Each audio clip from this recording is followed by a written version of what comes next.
right, my friends, today I'm going to share with you some great books by an author and illustrator pair who worked really hard to combine animal fantasy stories with food. These are a few of my favorite things. Laura Numeroff and Felicia Bond, they worked together on some stories that have repetitive language. They repeat, or a story that could go around and around. These are great examples for talking about cause and effect. Because the boy gives the mouse a cookie, there is an effect. Let's take a quick peek at, I have a whole stack of them, and these aren't even all of the books that these two ladies have worked on together. We're going to start here with If You Give a Mouse a Cookie by Laura Numeroff and Felicia Bond. If this is one of your favorites, like it is one of mine, maybe you could read it chorally with me instead of just listening. That's up to you. If You Give a Mouse a Cookie by Laura Numeroff, illustrated by Felicia Bond. If you give a mouse a cookie, he's going to ask for a glass of milk. When you give him the milk, he'll probably ask you for a straw. When he's finished, he'll ask for a napkin. Then he'll want to look in the mirror to make sure he doesn't have a milk mustache. When he looks into the mirror, he might notice his hair needs a trim. So he'll probably ask for a pair of nail scissors. When he's finished giving himself a trim, he'll want a broom to sweep up. He'll start sweeping. He might get carried away and sweep every room in the house. He may even end up washing the floors as well. When he's done, he'll probably want to take a nap. You'll have to fix up a little box for him with a blanket and a pillow. He'll crawl in and make himself comfortable and fluff the pillow a few times. He'll probably ask you to read him a story. So you'll read to him from one of your books, and he'll ask to see the pictures. When he looks at the pictures, he'll get so excited, he'll want to draw one of his own. He'll ask for paper and crayons. He'll draw a picture.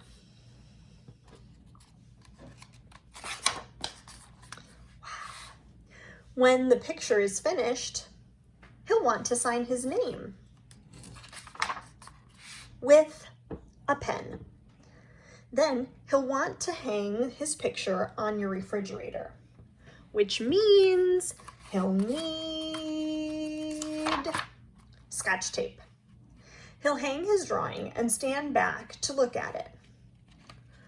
Looking at the refrigerator will remind him that he's thirsty.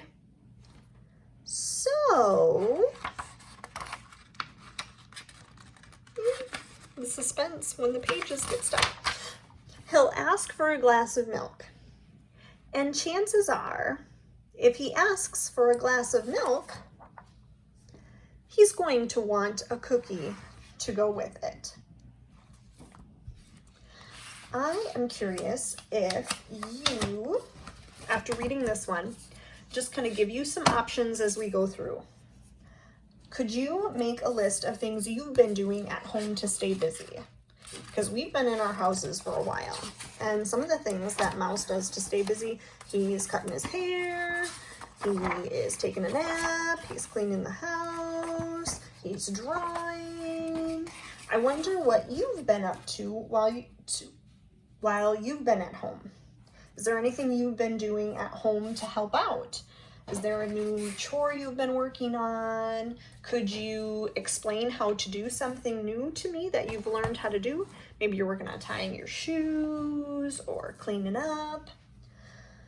Just some suggestions of things you could write about or talk about after, if you give a mouse a cookie.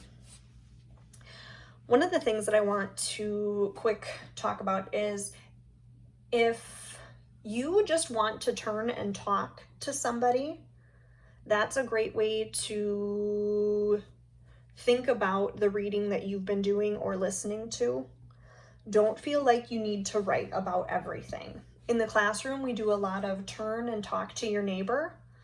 Well, hard to do that when we are not around our neighbors. So if you want to just turn and talk to somebody about your story, feel welcome to do that. Or if I ask you a question, turn and talk to somebody around you. Let's take a peek at If You Give a Dog a Donut. If You Give a Dog a Donut, written by Laura Numeroff, illustrated by Felicia Bond. Written by Laura Numeroff, she is the author. She writes the words, illustrated. The pictures are by Felicia Bond. This book is just a little bit bigger. I'll try to keep it in focus for you. Oh, the words aren't there. That's all right. Just listen and enjoy. If you give a dog a donut, he'll ask for some apple juice to go with it.